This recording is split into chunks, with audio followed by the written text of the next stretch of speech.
Hello everyone, welcome to another session of Study Mentors. In this particular video, we are going to discuss the biology paper of 2021's Kashmir entrance paper. But before moving ahead, अगर आप channel पे नए हो तो channel को subscribe करो and do not forget to like the video as well. तो आज के सेशन का जो पहला क्वेश्चन है, that was the question number 91 of that paper. ये बोल रहा है in an association between two different organisms in which one is always benefited but the other is neither benefited nor harmed. यहाँ पर कंडीशन कौन सी है? एक को प्लस आता है, दैट मींस एक को बेनिफिट आता है एंड दूसरा जीरो पे रहता है, न्यूट्रल रहता है, दूसरे को कोई भी हार्म नहीं होता है, ना ही उसको बेनिफिट होता है। तो प्लस एंड जीरो वाली कंडीशन को हम बोलते हैं कमेंसल। यहाँ पर आप याद रखिएगा, म्यूचुअलिज्म में दोनों को फायदा होता है, ठीक है। एंड अगर हम पैरासाइटिज्म की बात करेंगे तो एक को फायदा होता है एंड दूसरे को क्या होता है? हार्म होता है, ठीक है। आंसर हो जाएगा हमारा option number A. Next question number 92, which of the following are the indicators of pollution. NCERT की लाइन है, जो लाइकन्स होते हैं these are the pollution indicators, ठीक है। Next is question number 93, wings in the cockroach are attached to. जो cockroach में wings होती है वो किस सेगमेंट से अटैच होती है? First two abdominal segments, first two thoracic segments, last to thoracic segments, last two head segments. अब यहाँ पर अंडरस्टैंड करना है, एनसीईआरटी में लिखा है कि जो कॉकरोच के विंग्स होती है they arise from metathorax plus mesothorax, ठीक है, मीजोथोरैक्स, ठीक है। अब ये मेटाथोरैक्स एंड मीजोथोरैक्स तो यहाँ पर ऑप्शन में नहीं दिया गया है। अब इससे भी पहले एक बात को अंडरस्टैंड क्लियरली कर लीजिए, जो थोरैक्स होता है इसके तीन पार्ट्स होते हैं। जो पहला वाला होता है उसको हम बोलते हैं प्रोथोरैक्स, आफ्टर दैट आता है मीजो एंड आफ्टर दैट आता है मेटा। तो लास्ट वाले जो दो पार्ट्स होते हैं किसके? थोरैक्स के, उनसे ये विंग्स जो है ये अराइज होती है। तो मैं यहाँ पर मार्क करूंगा ऑप्शन नंबर सी को, लास्ट टू थोरैसिक सेगमेंटस। एक होता है मीजो एंड एक होता है मेटा। यहाँ पर पहला वाला सेगमेंट जो होता है थोरैसिक का वो यहाँ पर इन्वॉल्व नहीं होता है, ठीक है। After that question number 94, by using only one of the two strands of the DNA, mRNA is produced. This process is called, यहाँ पर आपने central dogma of molecular biology पढ़ा होगा, ठीक है। यहाँ पर आप अंडरस्टैंड कर लीजिए, जब डीएनए से हम mRNA बनाते हैं, तो हम बोलते हैं ट्रांसक्रिप्शन। एंड जब mRNA से बनता है प्रोटीन, इसको हम बोलते हैं ट्रांसलेशन। तो यहाँ पर सिर्फ ये वाला पूछा गया है कि डीएनए से जब हम mRNA बनाते हैं तो हम यहाँ पर मार्क करेंगे ऑप्शन नंबर ए को, that's transcription. Next is question number 95, it says what is true about the cleavage in the fertilised egg in the humans में जो फर्टिलाइज्ड एग होता है जब उसका क्लीवेज होता है तो उसके रिगार्डिंग कौन सा स्टेटमेंट यहाँ पर करेक्ट है? It starts when the egg is in fallopian tube, ये वाला करेक्ट है। It starts when the egg reaches the uterus, ये वाला इनकरेक्ट है। इट इज मीरोब्लास्टिक, नहीं, ये होलोप्लास्टिक होता है। After that option number D, ये वाला भी गलत हो जाएगा। After that option number D is it is identical to the normal mitosis, ये नॉर्मल माइटोसिस के आइडेंटिकल नहीं होता है। तो ऑप्शन नंबर ए यहाँ पर हमारा करेक्ट आंसर बन जाएगा। आफ्टर दैट यहाँ पर है question number 96, photolysis of water and oxygen evolution occurs. Oxygen evolve जब होता है और फोटोलिसिस ऑफ वाटर जब होती है, ये किसके अंडर आता है? एक बात को पहले मैं आपको यहाँ पर बता दूं, यहाँ पर बहुत सारे ऑप्शंस लिखे हैं। फॉर एग्जांपल यहाँ पर ऑप्शन नंबर 2 है photosystem first during the non cyclic light reaction. एक बात को अंडरस्टैंड करना है, जब फोटोसिस्टम फर्स्ट आता है तो उसको हम बोलते हैं साइक्लिक रिएक्शन, और जब फोटोसिस्टम दोनों आते हैं फर्स्ट एंड सेकंड उसको हम बोलते हैं non cyclic reaction. That mean जब भी फोटोसिस्टम सेकंड आएगा उसके साथ अगर साइक्लिक अभी भी अटैच हुआ होगा तो वो टेक्निकली स्टेटमेंट इनकरेक्ट है, ठीक है। तो photosystem second during the cyclic reaction, ये तो इनकरेक्ट हो जाएगा। Photosystem first during the non cyclic reaction, ये वाला भी इनकरेक्ट हो जाएगा। Photosystem second during the non cyclic light reaction, option number C हमारा करेक्ट आंसर बन जाएगा। इस तरीके से मैं ऑप्शंस को एलिमिनेट कर पाऊंगा। Next is question number 97, opening and closing of stomata is due to. Opening and closing of stomata जो होता है this is due to the potassium ions, ठीक है। ऑप्शन नंबर सी एनसीईआरटी की लाइन है again. Next is question number 98, tendon connects. Tendon किसको connect करता है? यहाँ पर दो टिश्यूज को आपको याद रखना है, एक टेंडन और दूसरा आपको याद रखना है लिगामेंट। दोनों क्या होते हैं? लूज कनेक्टिव टिश्यूज होते हैं। और टेंडन का काम क्या होता है? टेंडन बोन को मसल के साथ कनेक्ट करता है एंड लिगामेंट जो होता है ये बोन को बोन के साथ कनेक्ट करता है। ये इंपॉर्टेंट है, तो हमें टेंडन का यहाँ पर बताना है। That means number B is going to be the right answer, bone को ये मसल के साथ कनेक्ट करेगा।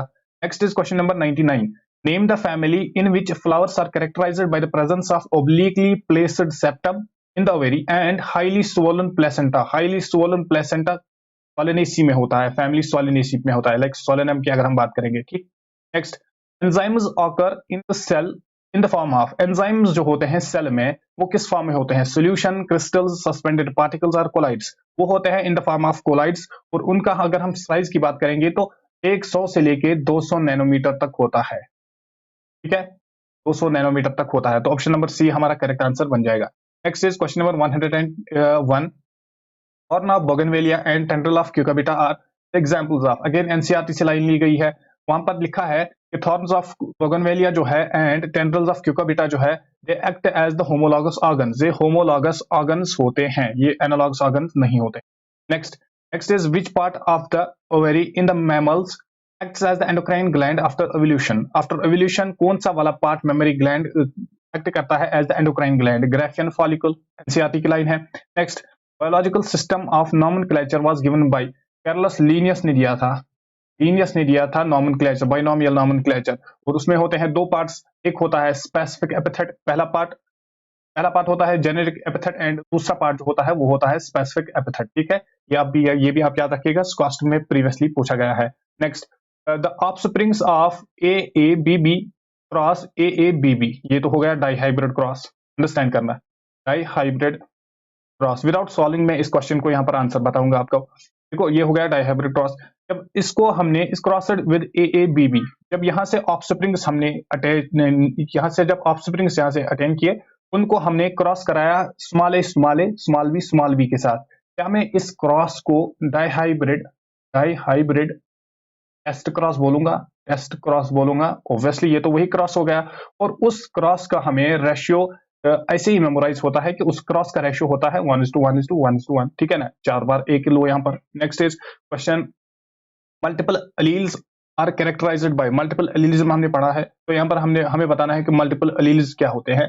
मोर than 2 alternate forms of the gene found at different loci, different नहीं आएगा। Occurrence of one gene in 2 chromosomes, गलत, none of these भी नहीं आएगा, तो option number C, more than 2 alternate forms of a gene found on a same locus. एक ही locus पे जब 2 से ज्यादा अल्टरनेट फॉर्म्स एक जीन के होंगे, उसी को हम बोल देंगे multiple alleles, right. Next, name the gland that's present in the duodenum part of the alimentary canal. Alimentary canal का जो ड्यूडेनम वाला पार्ट होता है, उसमें कौन सा ग्लैंड प्रेजेंट होता है? उसमें होते हैं ब्रोनर्स ग्लैंड्स, राइट। और यहाँ पर और एक बात याद रखना, ये होते हैं सब म्यूकोसल इन ओरिजिन, ये होते हैं, ठीक है, सब म्यूकोसा से ये अराइज होते हैं। Next, Darwin's theory was based on, Darwin ने जो थ्योरी दी थी वो किस पे बेस्ड थी? Natural selection. हम बोलते हैं Darwin's theory of natural selection, easy सा पेपर आया था। Next, production of gametes in the bryophytes involves. Bryophytes में जब गमीट प्रोडक्शन होती है तो वहां पर क्या इन्वॉल्व होता है? मियोसिस, माइटोसिस, रिडक्शन और डिवीजन, फर्टिलाइजेशन। अंडरस्टैंड करना, जब ब्रायोफाइट्स में गमीट्स प्रोड्यूस होते हैं, तो जो गमेट बियरिंग ऑर्गन्स होते हैं वो होते हैं हैप्लॉइड, ये हम सबको पता है। और जब वो हैप्लॉइड होंगे तो क्या वहां पर मियोसिस होगी? नहीं होगी। फर्टिलाइजेशन की तो कोई बात ही नहीं है। रिडक्शनल डिवीजन और मियोसिस एक ही बात होती है, तो ये भी नहीं होगा। तो आंसर हो जाएगा माइटोसिस। क्यों? क्योंकि वो जहां वहां पर जो गमेट बियरिंग ऑर्गन्स होते हैं वो क्या होते हैं? हैप्लॉइड इन नेचर होते हैं, that's why mitosis occurs. Next is eukaryotic ribosomes are produced in, eukaryotic ribosome जो होते हैं वो कहां पर प्रोड्यूस होते हैं? न्यूक्लियोलस में प्रेजेंट होते हैं। एंड आफ्टर दैट, यहाँ पर न्यूक्लियोलस की और एक बात याद रखना, इसमें mRNA की प्रोडक्शन भी होती है, ठीक है, वो भी क्वेश्चन प्रीवियसली पूछा गया है कास्ट में। Next is, in angiosperms the functional megaspore develops into, angiosperms में जो मेगास्पोर फंक्शनल होता है वो किस में डेवलप होता है? पोलन सैक, यहाँ पर बात नहीं है। एंडोस्पर्म, ट्रिप्लॉइड, ये डबल फर्टिलाइजेशन का रिजल्ट होता है। तो जो मेगास्पोर होता है, फंक्शनल मेगास्पोर होता है, वो डेवलप होता है एम्ब्रियो सैक में। That means option number A will be the right answer. Which government body of the India regulates the genetically modification research and safety of introducing genetically modified organisms for the public services? GM crops को introduce कराने के लिए कौन सी community responsible होती है? Genetic engineering approval community, option number C. यहाँ पर फुल फॉर्म भी पूछा जा सकता है, अभी हमें पूछा जाएगा GEAC की फुल फॉर्म क्या है, बिकॉज एनसीईआरटी में ऐसे ही दिया गया है GEAC, genetic engineering approval community. तो यहाँ पर आप इस पे भी नजर रखिएगा, फुल फॉर्म आ सकती है यहाँ से। Next is, immunodeficiency virus HIV जो होता है, it has a protein coat and genetic material. HIV जो होता है इसमें जेनेटिक मटेरियल भी होता है एंड प्रोटीन कोट भी होता है। वो क्या होता है? सिंगल स्ट्रैंडेड RNA होता है, ये भी याद रखिएगा। Option number D will be the right answer. HIV जो होता है, मैं आपको बोल दूं, जो HIV होता है ये रेट्रोवायरसेस में आता है, रेट्रोवायरसेस में आता है। और रेट्रोवायरसेस में कौन वाले वायरसेस आते हैं? रेट्रोवायरसेस हम उनको बोलते हैं जिनका जेनेटिक मटेरियल जिनका जेनेटिक मटेरियल क्या होता है? RNA होता है। ये बात याद रखना, जिनका जेनेटिक मटेरियल RNA होता है। तो ऑप्शन नंबर यहाँ पर ही हमारा करेक्ट आंसर बन जाएगा। ठीक है, नेक्स्ट क्वेश्चन पे चलिए। Next is question number 113। I guess ये थोड़ा सा ब्लर है यहाँ पर, ये थोड़ा सा ब्लर क्वेश्चन है, आई गेस आपको दिख रहा होगा, I hope so. Next is question number 113। Spermatids are transformed into spermatozoa. जो स्पर्मेटिड्स होते हैं ये ट्रांसफॉर्म जब होते हैं स्पर्मेटोजोआ में, स्पर्मेटिड्स स्पर्मेटिड्स जब ट्रांसफॉर्म होते हैं स्पर्मेटोजोआ मेटोजोआ में, उसको हम उस प्रोसेस को हम क्या बोलते हैं? उस प्रोसेस को हम बोलेंगे स्पर्मियोजेनेसिस। और स्पर्मिएशन यहाँ पर मार्क नहीं करना, ये हम बोलते हैं रिलीज जब होते हैं। ठीक है, रिलीज को हम बोलते हैं स्पर्मिएशन, यहाँ पर स्पर्मियोजेनेसिस को मार्क करना है। Next is question number 114। The part of the alimentary canal that absorbs maximum amount of water and minerals. Maximum absorption कहां पर होती है? मैक्सिमम एब्जॉर्प्शन कहां पर होती है?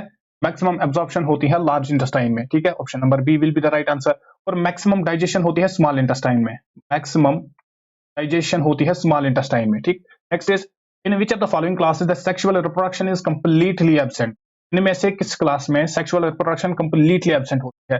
कंप्लीटली एब्सेंट होती है एक ग्रुप में, इनको हम बोलते हैं फंजी इम्परफेक्टी। ठीक है, और इनको हम और एक नाम से जानते हैं deuteromycetes, deuteromycetes. That is why इनको हम बोलते हैं फंजी इम्परफेक्टी, बिकॉज इनमें sexual mode of reproduction present नहीं होता है। ठीक, आंसर हो जाएगा option number C. Next is question number 116। According to human genome project genetic similarity between all the humans is. अगर हम ह्यूमन जीनोम प्रोजेक्ट को देखेंगे तो जेनेटिक सिमिलरिटी कितनी होती है? 99.9% जो होती है वो जेनेटिक सिमिलरिटी होती है। जब हम फिंगरप्रिंटिंग प्रोफाइलिंग करते हैं तो हमें ये देखने को मिला कि 99.9% जो है जेनेटिकली सिमिलर होते हैं all the organisms throughout the world. Only 0.1% की डिफरेंस होती है डीएनए प्रोफाइलिंग में। राइट, आंसर हो जाएगा हमारा option number B. Next is question number 117। Food chain in which microorganisms break down food formed by the primary producer. इसको हम बोलेंगे detritus food chain. Detritus food chain के बारे में याद रखना, ये नॉन लिविंग से स्टार्ट होती है। ठीक, आंसर हो जाएगा option number B. Next is question number 118। Which are one of the following provides passive immunity to the foetus and child up to the age of 6 months. इनमें से कौन सी एंटीबॉडी जो ऐसी है जो पैसिव इम्यूनिटी एक फीटस को प्रोवाइड करती है? याद रखना, अगर मेरे पास यहाँ पर ऑप्शन है, option number IgD, IgG, IgE and IgM। याद रखना, अगर मेरे पास IgA होता तो मैं उसको मार्क करता। अब यहाँ पर IgA यहाँ पर नहीं है तो मैं यहाँ पर IgG को मार्क करूंगा। IgA जो होता है ये मोस्ट अबंडेंटली फाउंड होता है किसमें? कोलेस्ट्रम में। जो ह्यूमन जो कोलेस्ट्रम होता है, जो फर्स्ट 6 मंथ तक जो मिल्क होता है येलोइश कलर का, उसको हम बोलते हैं कोलेस्ट्रम। उसमें जो IgA है वो अबंडेंटली फाउंड होती है और ये बहुत ही इंपॉर्टेंट होती है in order to provide immunity to the newborn baby. अगर यहाँ पर ये नहीं है तो इसके बाद जो अबंडेंस में आता है उसको हम बोलते हैं IgG। तो इसलिए मैंने ऑप्शन नंबर सी को यहाँ पर मार्क किया। Next is question number 119।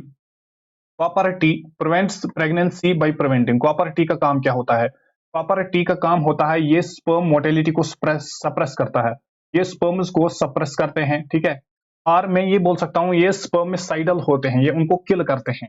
As a result of that जो स्पर्म्स होते हैं वो फर्दर मूव नहीं कर पाते हैं। जब वो फर्दर मूवमेंट नहीं दिखा पाते हैं दैट मीन्स वो एग को रीच नहीं कर पाते हैं। जब वो एग के कांटेक्ट में नहीं आएंगे तो as a result fertilisation will not occur. That means option number A is going to be the answer. ये प्रिवेंट करेंगे फर्टिलाइजेशन को। Right, next is question number 120। The total number of biodiversity hotspots in the world are 34। Easy सा question था। Next question number 121। Sperm formation is the most common asexual method of reproduction in. Sperm formation किसमें होती है? यहाँ पर protozoa किसी ने mark किया है, इसको मार्क नहीं करना है।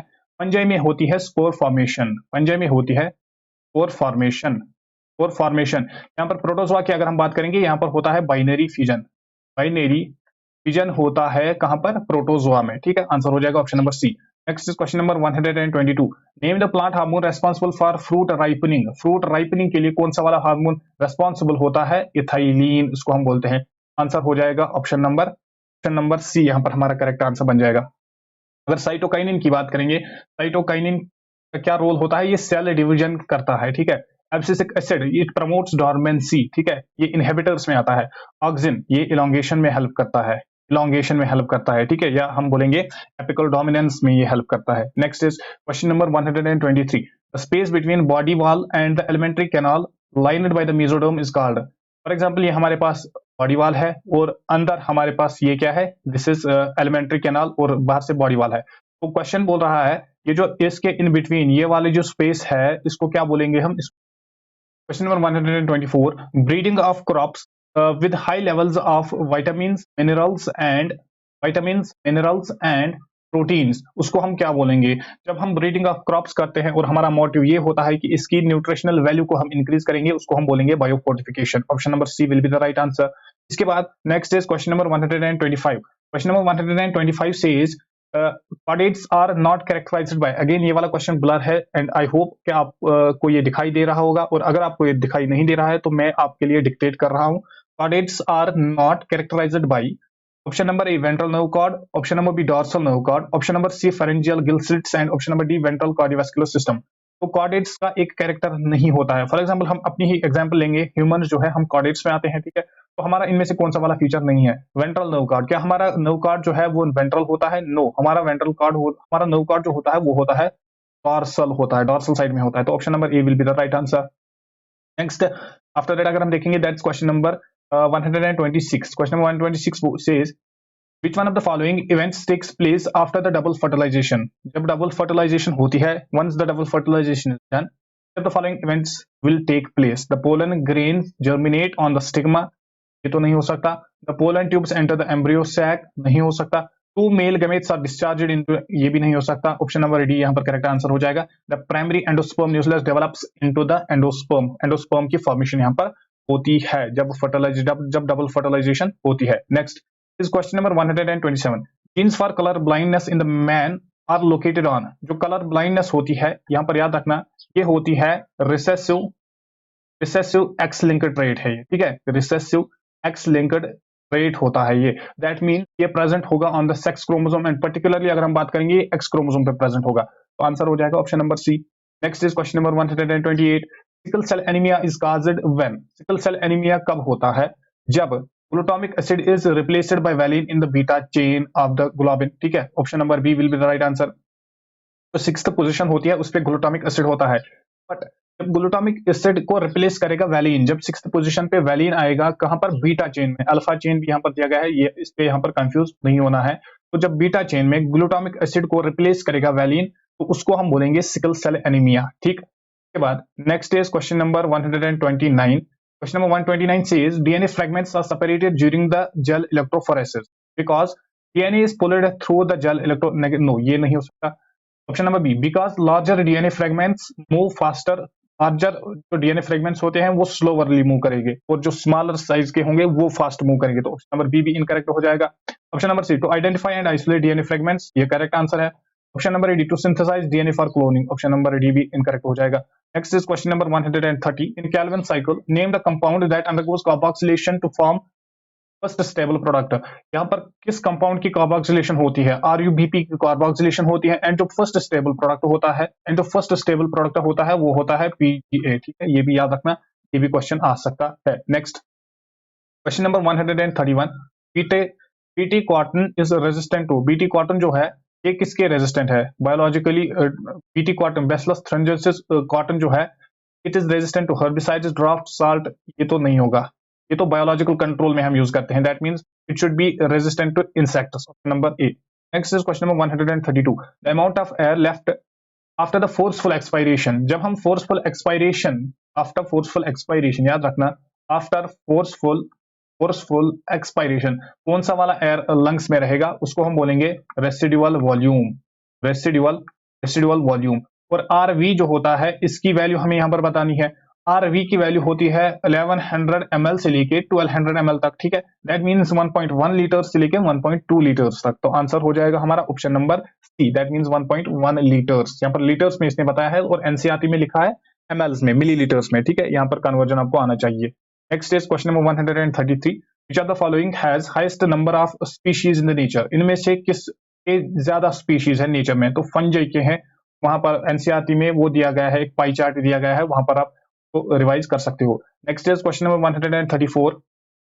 Vascular bundles in the dicot stem are, पहली बात यहाँ पर डाइकॉट की हो रही है एंड सेकंड थिंग यहाँ पर आपको जो कैच लेना है दैट इज सिस्टम की बात हो रही है। फर्स्ट ऑफ ऑल मैं आपको बता दूं, अगर सिस्टम की बात हो रही है तो रेडियल तो यहाँ पर नहीं होगा, तो रेडियल को आप काटो, तो ऑप्शन नंबर डी हमारा एलिमिनेट हो गया।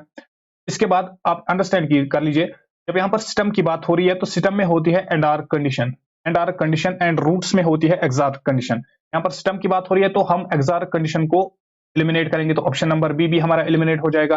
हमारे पास बचे दो option, option number A and option number B. अब यहाँ पर फर्स्ट वाले कैच पे आ जाओ, डाइकॉट की बात हो रही है। जब डाइकॉट होता है तो इसमें सेकेंडरी ग्रोथ होती है, पॉसिबल होती है। जब सेकेंडरी ग्रोथ होती है दैट मींस कैम्बियम प्रेजेंट होता है, और जब कैम्बियम प्रेजेंट होता है दैट मींस जो ये बंडल्स होते हैं ये ओपन होते हैं, तो दैट मींस क्लोज्ड को आप यहाँ पर एलिमिनेट कीजिए, तो ऑप्शन नंबर सी भी हमारा एलिमिनेट हो जाएगा। हमारे पास बचा option number A, conjoint, collateral, एंडार्क and open. This is how you can also eliminate the options in the examination, right. इस तरीके से आप एग्जामिनेशन में जो ऑप्शंस है उनको एलिमिनेट कर सकते हो बहुत ही इजी वे में। Next is question number 135। N abnormal human male phenotype involving an extra x chromosome is the case of. अगर एक नॉर्मल ह्यूमन की बात करेंगे, मेल की हम बात करेंगे, तो वहां पर एक्स वाई क्रोमोसोम्स होते हैं। बट यहाँ पर बोलता है अगर एबनॉर्मल कंडीशन आएगी और एक एक्स यहाँ पर प्रेजेंट होगा, एडिशनल एक्स क्रोमोसोम, उसको हम क्या बोलते हैं, एक्स एक्स वाई, हमने एनसीईआरटी में पढ़ा है, उसको हम बोलते हैं Klinefelter syndrome. Klinefelter's syndrome, syndrome, right. Option number D हमारा करेक्ट आंसर बन जाएगा। Okay, so these were the 45 questions that were asked in SCOST 2021 paper. मुझे लग रहा है कि SCOST 21 का पेपर जो है ये प्योरली एनसीईआरटी बेस्ड था and some questions were directly based on the previous year NEET PYQs, right? तो आई होप आप सबको ये वीडियो अच्छी लगी होगी, और अगर आपको ये वीडियो अच्छी लगी तो वीडियो को लाइक करें और चैनल को सब्सक्राइब करें। हम मिलेंगे नेक्स्ट वीडियो में, तब तक के लिए